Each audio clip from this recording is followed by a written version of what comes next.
Let's talk about this to Tim Durrant, Associate Director of the Institute for Government. Tim, good to have you with us. Let's talk about Geoffrey Cox first of all. Is it acceptable for him to be earning hundreds of thousands of pounds a year from his job as a lawyer, and B, working in the Caribbean while the House of Commons is sitting and casting his vote from 4,000 miles away?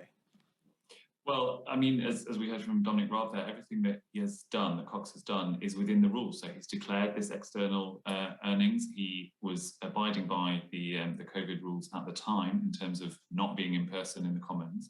So the rules allow MPs to have second jobs as long as they declare what their income from those roles is. And he's done so. So officially, yes, what he's done is within the rules. The question is, as we've seen at other points throughout the last year, are the rules up to scratch? Are they what people expect them to be? And well, what do you think? Because a lot of people will be surprised, won't they? They think, you know, their member of parliament, that's his or her job. They don't really expect their MP to have a second job, let alone one that pays hundreds of thousands of pounds.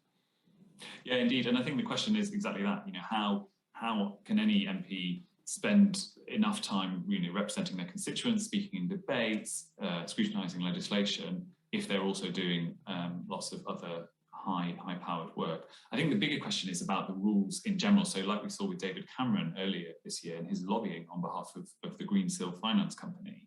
Again, Cameron hadn't broken any rules, but people felt that that wasn't acceptable either. And so there's a bigger question about, are the rules in public life generally that govern what ex-ministers do, what MPs do, how lobbying works, are they working? Are they what we expect in the 21st century? And if not, how can they be changed? A lot of this comes back to whether or not the government is willing to make those changes.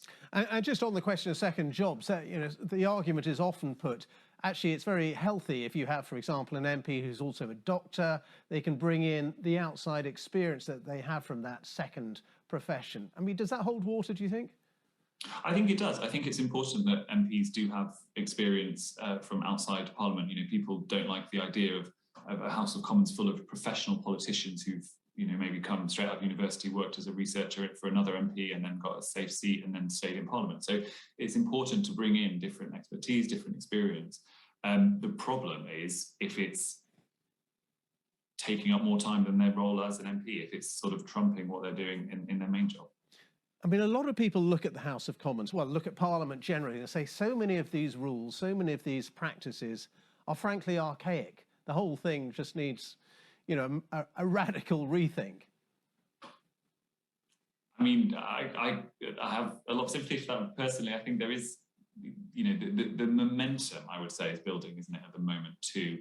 It's time for a change. We need to think again about how this is all going to work. So the Patterson case last week, this new news today, it's clear that people aren't necessarily happy with how Parliament kind of polices itself, with how MPs oversee their own behaviour.